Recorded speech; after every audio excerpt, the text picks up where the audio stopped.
Assalamualaikum warahmatullahi wabarakatuh. Halo guys semuanya, ketemu lagi sama mamanya Airlangga. Hari ini kita akan membahas tentang hakikat belajar. Nah, sebelum kita mulai pembahasan kita, jangan lupa klik subscribe, like, dan share. Dan jangan lupa siapin catatannya ya. Oke, lanjut ya. Nah, apa aja yang akan kita bahas pada pertemuan kali ini? Yang pertama adalah kita akan membahas tentang definisi belajar, kemudian kita akan membahas tentang tujuan belajar, terus kita akan bahas ciri-ciri belajar. Nah, ada yang ketinggalan nih sebelumnya, saya mohon maaf, yaitu penambahan untuk faktor-faktor yang mempengaruhi belajar. Nah, baru nanti kita akan mempelajari tentang jenis-jenis belajar dan aktivitas belajar. Nah, untuk definisi belajar di sini kita akan melihat dari kamus dan juga dari beberapa ahli. Nah, kembali diingat bahwa dalam perkuliahan ini kita wajib untuk memiliki kamus besar bahasa Indonesia ya, baik itu digital maupun non digital. Nah, tujuannya agar ketika nanti kita ketemu sama kata-kata yang kurang bisa dimengerti atau kurang bisa dipahami, nah kita tinggal buka kamus aja.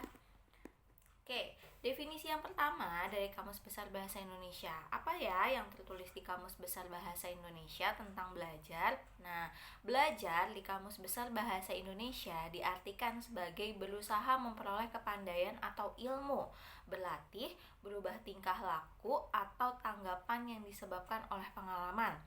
Nah, untuk definisi ini tolong digarisbawahi kata tingkah lakunya dan juga kata pengalamannya.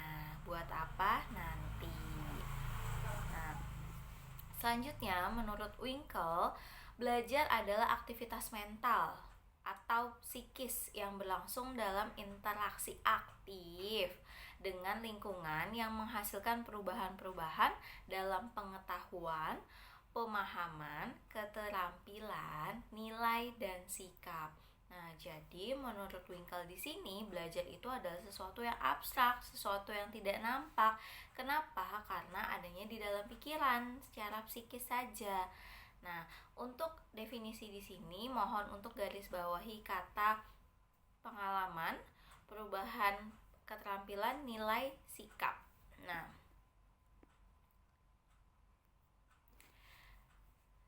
terakhir, menurut Gagne, belajar adalah perubahan yang diperlihatkan dalam perubahan tingkah laku yang keadaannya berbeda dari sebelum individu berada dalam situasi belajar dan sesudah melakukan tindakan yang serupa itu. Nah, jadi maksud dari definisi Gagne ini, belajar itu adalah suatu perubahan tingkah laku yang nampak, dan berbeda dari sebelum dan setelah melakukan aktivitas tersebut gitu. Nah, kalau disimpulkan dari 3 sumber tersebut, apa sih itu belajar?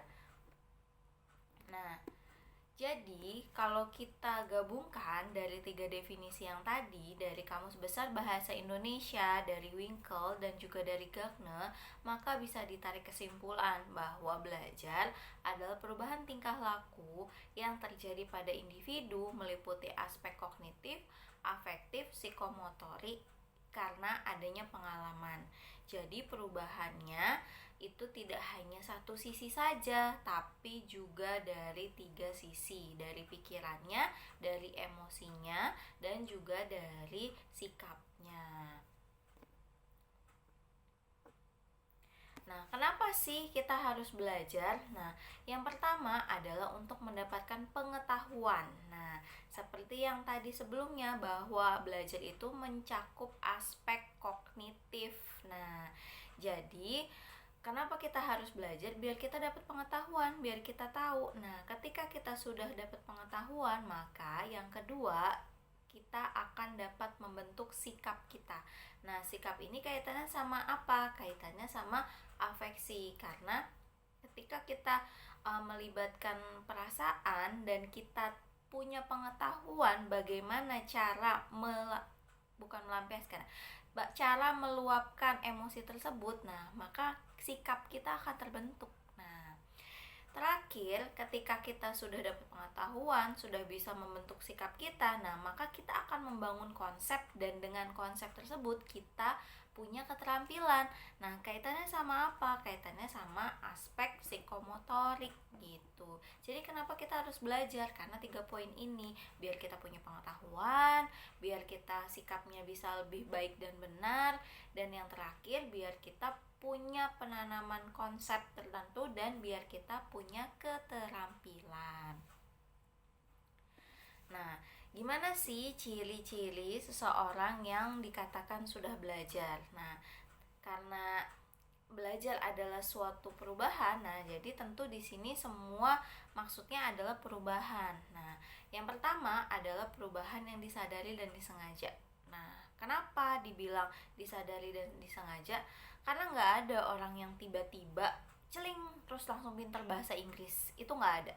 Nah, sekalipun dia orang yang lahirnya di Inggris pun atau di luar sana, nah semuanya harus belajar dengan sadar dan disengaja karena pengen ngomong bahasa Inggris misal. Jadi kalian sebelum mulai pembelajaran maka harus sadar. Nah, yang sekarang belum sadar silakan cuci mukanya dulu. Nah, yang kedua, perubahan yang berkesinambungan. Nah, apa maksudnya perubahan yang berkesinambungan? Nah, seperti tadi contoh bahwa tujuan belajar itu tidak hanya satu aja, cuma dapat pengetahuan aja, tapi juga untuk pembentukan sikap dan keterampilan. Maka ketika seseorang belajar, cirinya itu dia tidak pernah berhenti. Apa yang dipelajari hari ini pasti akan bermanfaat untuk pembelajaran ke depannya. Misal, kalian belajar matematika. Nah, pertama, kalian gak mungkin dong langsung belajar trigonometri atau kalkulus. Nah, di awal pasti kalian akan mempelajari tentang pengenalan angka dari 0, 1, 2, dan seterusnya sampai 9. Nah, pengetahuan kalian tentang angka-angka ini akan secara berkelanjutan akan ditambah dan digunakan ketika kalian mempelajari tentang tambah-tambahan dan begitu seterusnya. Jadi antara pengetahuan yang sudah kalian dapatkan detik ini itu akan terus berkaitan dengan pengetahuan yang nantinya akan kalian pelajari. Nah, yang ketiga, perubahan yang fungsional. Nah, maksudnya di sini gimana? Maksudnya belajar yang fungsional adalah belajar yang punya fungsi, yang bermanfaat. Jadi kalau misalnya sesuatu yang dia lakukan tapi tidak memiliki manfaat, nah maka itu tidak bisa dikatakan belajar. Nah, misal nih ngegosip atau diskusi profesional, kita pakai bahasanya ya. Misal diskusi profesional ngomongin orang. Nah, tapi kalau misalnya dari ngomongin orang itu ada hikmah yang bisa dipetik, nah maka itu masuk dalam kategori belajar. Tapi kalau misalnya cuma ngomong-ngomongin doang, nah berarti tidak punya manfaat, tidak berfungsi. Nah, berarti tidak bisa dikatakan belajar. Nah, begitupun juga ketika kita ada di kelas. Nah, misal di kelas nih, kalian datang niatnya belajar, tapi pada saat prosesnya ternyata kalian gak ngapa-ngapain, cuma duduk diem doang. Nah, berarti kan gak ada manfaat yang kalian terima, gak ada manfaat yang kalian dapatkan. Nah, dan tidak ada manfaat yang bisa kalian sampaikan juga. Nah, maka sekalipun judulnya kalian belajar di kelas, kampus, nah itu belum bisa dikatakan belajar karena tidak memiliki fungsi atau tidak bersifat fungsional. Nah, yang keempat adalah bersifat positif. Nah, jadi belajar yang baik itu adalah belajar yang bisa memberikan nilai-nilai positif terhadap lingkungan dan juga diri pribadi. Nah, misal kalian belajarnya itu belajar untuk buat bom, bagus nggak? Nah, bagus kan, punya pengetahuan, bisa bermanfaat. Tapi kalau misalnya bomnya itu digunakan untuk tujuan yang buruk, nah berarti belajarnya belum tuntas, berarti belajarnya masih belum benar gitu. Jadi belajar yang baik adalah mereka yang bisa membawa ke arah yang positif. Nah, yang kelima, bersifat aktif. Nah, kenapa belajar bersifat aktif? Karena seseorang yang sudah belajar, maka dia akan terpacu untuk terus aktif mencari ilmu yang baru. Misalnya nih, kalian udah belajar tentang hakikat belajar. Nah, maka kalian akan aktif untuk mencari. Habis hakikat belajar, kita belajar tentang apa ya? Oh, tentang prinsip-prinsip belajar. Terus belajar apa lagi? Nah, kalian terus aktif mencari. Nah, itu baru dikatakan kalau dia belajarnya itu sudah all out, sudah tuntas. Nah, yang keenam, ciri orang yang sudah belajar adalah perubahan tingkah lakunya itu bersifat permanen. Jadi kalau misalnya hari ini nih dapat cerita tentang bagaimana cinta lingkungan, nah terus detik itu setelah dapat cerita dia jadi cinta banget sama lingkungan, nggak pernah buang sampah sembarangan, tidak menggunakan plastik secara berlebihan, hemat air, hemat listrik. Tapi cuman hari itu aja, besok kumat lagi. Nah, berarti dia belum belajar karena perubahan tingkah lakunya belum bersifat permanen. Nah, yang ketujuh, bertujuan dan terarah. Nah, jadi ciri seseorang yang sudah belajar adalah ketika dia sudah belajar, maka dia punya arah dan tujuan yang mau dicapai. Misal tadi belajar tentang cinta lingkungan. Nah, setelah belajar tentang cinta lingkungan, nah dia mau jadi apa nih? Mau membentuk hidup yang bagaimana? Oh, hidup yang lebih sehat. Nah, tujuan dan arah itu yang dia capai, dan dia punya arah yang akan dia capai. Nah, berarti dia sudah belajar. Nah, yang terakhir, berubah secara keseluruhan. Seperti yang sudah dibahas sebelumnya, bahwa belajar itu mencakup aspek kognitif, afektif, dan psikomotorik. Jadi, ketika kita belajar, maka yang berubah tidak hanya kognitifnya saja, nggak cuma pinter otaknya doang, tapi juga pandai untuk mengungkapkan perasaan, pandai dalam bersikap, dan punya keterampilan. Jadi, bahasanya nggak cuma IQ-nya doang yang bagus, tapi EQ-nya pun juga bagus. Nah, selanjutnya faktor-faktor apa aja sih yang mempengaruhi seseorang dalam belajar? Nah, secara garis besar, faktor-faktor yang mempengaruhi itu selalu ada dua, faktor internal sama faktor eksternal. Nah, begitu juga dengan faktor yang mempengaruhi seseorang dalam belajar. Ada dua juga, ada faktor internal sama faktor eksternal. Nah, yang pertama, faktor internal. Ada apa aja? Satu, ada intelijensi. Intelijensi ini adalah kemampuan dasar atau kemampuan umum yang digunakan oleh individu dalam berbagai aktivitas kehidupan sehari-hari. Jadi ini sifatnya kemampuan dasar yang menyelimuti seluruh kemampuannya. Nah, yang kedua ada bakat. Nah, bakat ini adalah sesuatu kemampuan yang condong pada bidang tertentu. Nah, misal jago matematika, nah berarti bakatnya itu di bidang matematika karena dia condong pada suatu bidang. Nah, meskipun bakat ini tidak hanya setiap orang nggak cuma punya satu. Nah, mungkin ada yang punya beberapa, 2 atau 3. Dan perlu digarisbawahi bahwa tidak ada orang yang tidak memiliki bakat. Semua orang punya bakat, hanya saja klasifikasinya berbeda. Ada yang bakat matematikanya dalam klasifikasi tinggi. Nah, ada yang bakat matematikanya dalam klasifikasi sedang, dan ada juga yang dalam klasifikasi rendah. Tapi semuanya punya bakat, hanya klasifikasinya saja yang berbeda. Jadi jangan bilang, "Bu, saya nggak punya bakat apapun." Nah, selanjutnya yang ketiga adalah minat. Minat itu adalah keinginan yang condong pada suatu bidang. Jadi kalau bakat itu adalah kemampuan, nah sedangkan minat itu adalah kemauan atau keinginan. Nah, antara bakat sama minat itu belum tentu sama. Bisa jadi sebenarnya bakat dia itu di matematika, tapi ternyata minatnya itu di musik. Loh, kok bisa, Bu, berseberangan? Bisa, karena minat itu dipengaruhi oleh lingkungan. Nah, kenapa bakatnya itu bisa bermusik? Oh, jelas, bapaknya penyanyi, ibunya musisi. Nah, ibunya pemain musik. Nah, jelas minatnya ke arah sana. Sekalipun ternyata bakatnya itu adalah di bidang matematika. Nah, minat bisa berubah nggak? Bisa. Karena misalnya detik ini nih, dia ada di lingkungan yang mayoritas suka lagu pop. Nah, nanti pas dia pindah lingkungan yang suka masak-masak, nah nanti minatnya pun juga bisa berubah. Tapi kalau misalnya sudah dewasa, diharapkan minatnya nggak berubah-berubah lagi ya, karena setiap orang itu kan harus punya arah dan tujuan.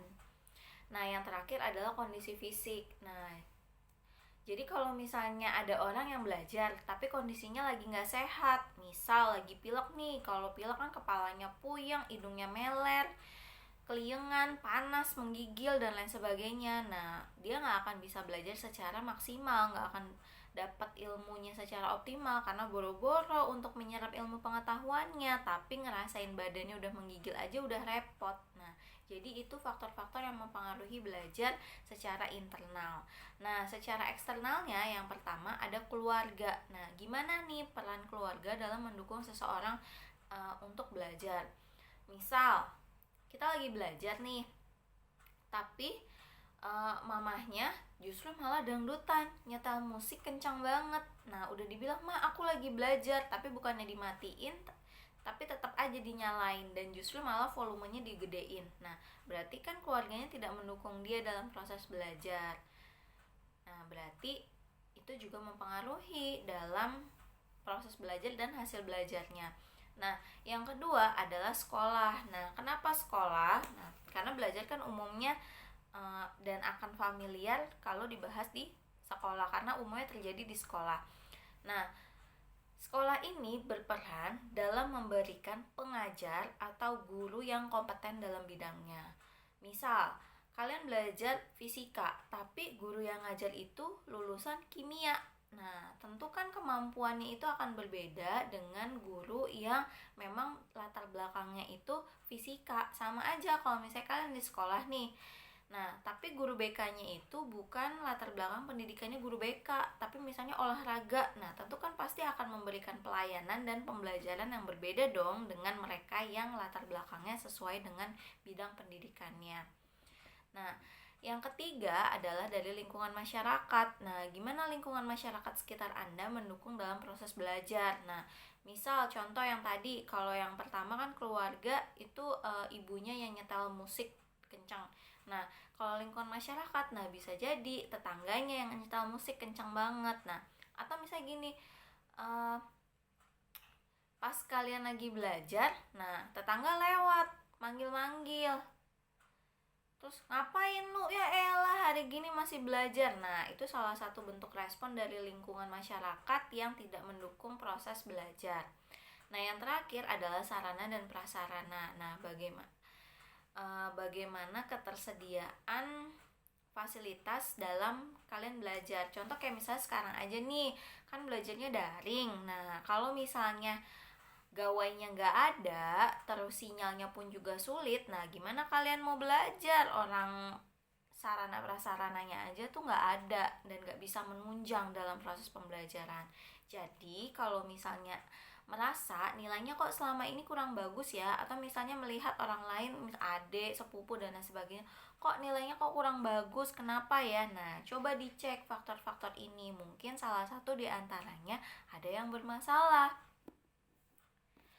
Nah, lanjut. Nah, kita bahas tentang jenis-jenis belajar. Nah, belajar itu ada apa aja ya yang kita pelajari selama ini? Yang pertama, ada belajar isyarat. Nah, kalau saya kayak gini, kalian tahu dong artinya harus ngapain, artinya harus berbuat apa.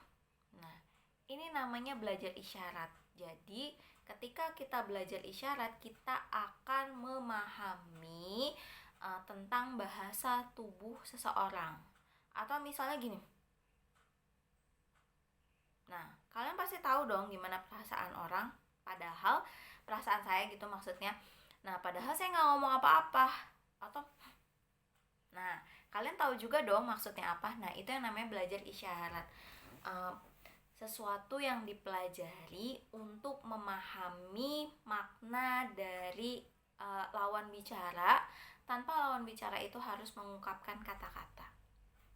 Nah, yang kedua adalah belajar stimulus respon. Kalau saya bilang Assalamualaikum, nah kalian refleks akan jawab Waalaikumsalam. Nah, itu namanya stimulus respon.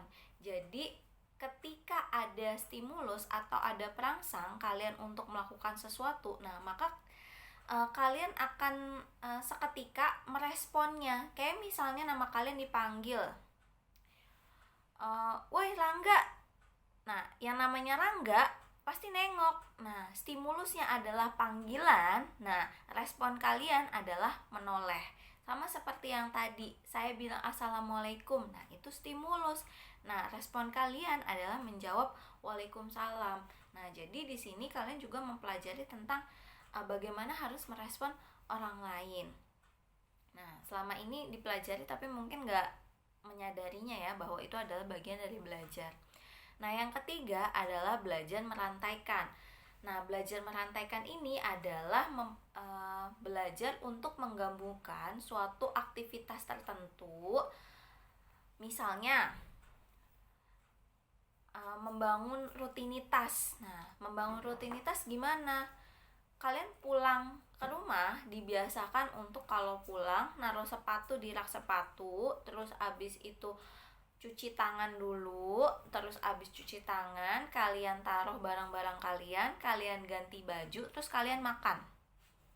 Nah, dan kalian paham habis ini harus ngapain lagi, habis ini harus ngapain lagi. Nah, itu salah satu contoh merantaikan. Atau misalnya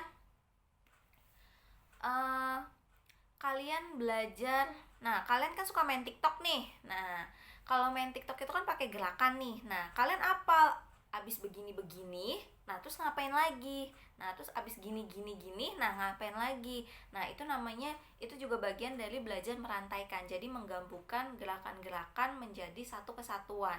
Dan seperti yang tadi juga, menggabungkan kegiatan-kegiatan jadi suatu rutinitas.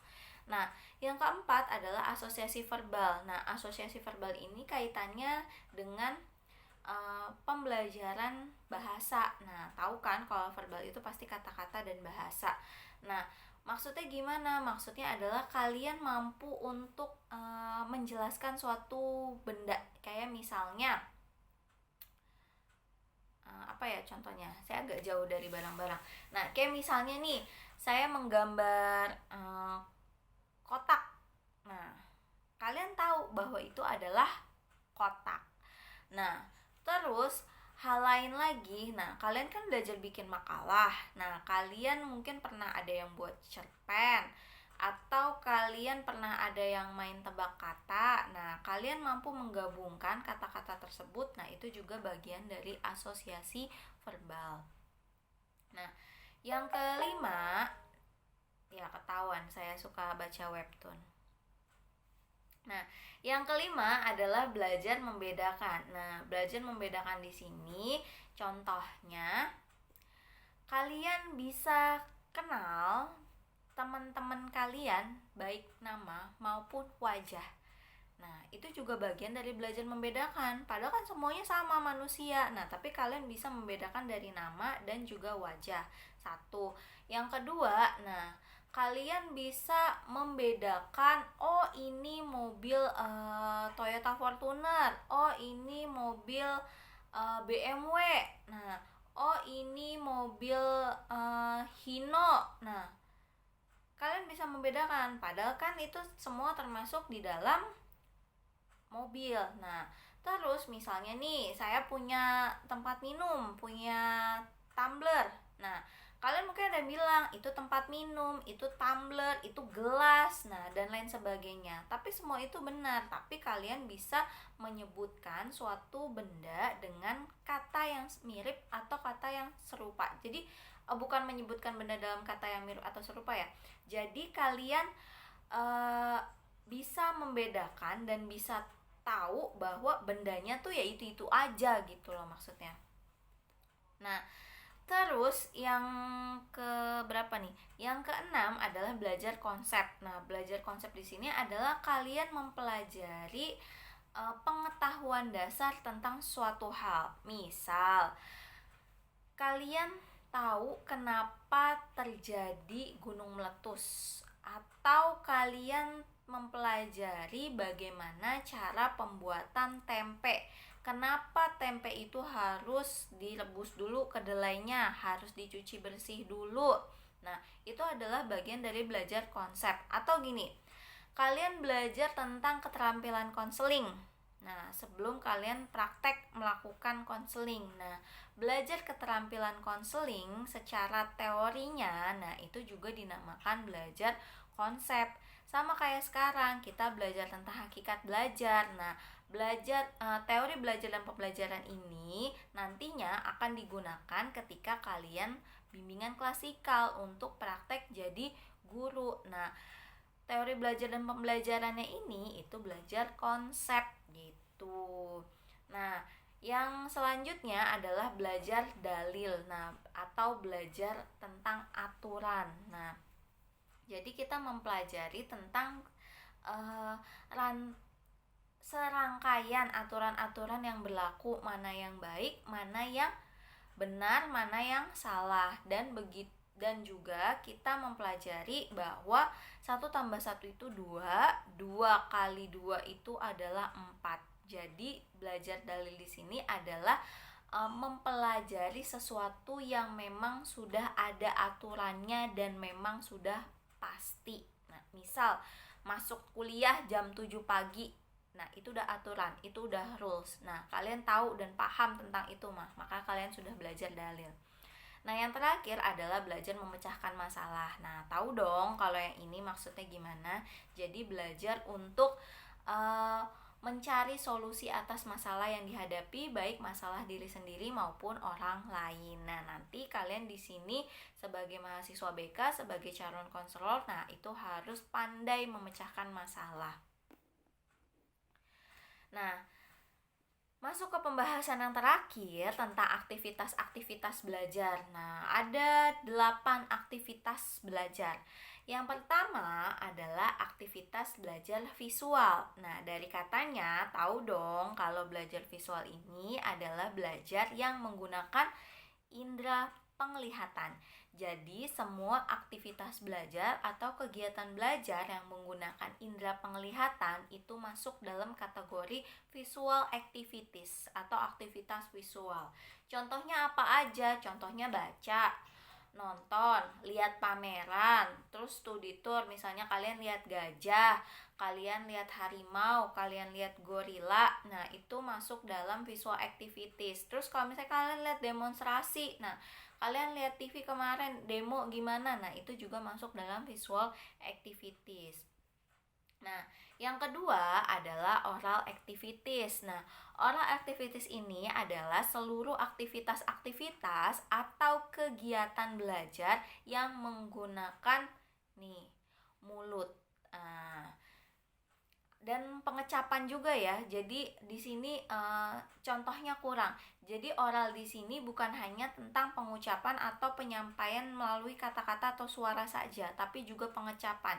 Jadi kalau misalnya kalian belajar memasak, belajar tentang rasa, nah itu juga masuk dalam oral activities. Nah, contoh lainnya apa? Bertanya, menjawab, diskusi, pidato, nyanyi, bercerita. Nah, itu masuk dalam oral activities.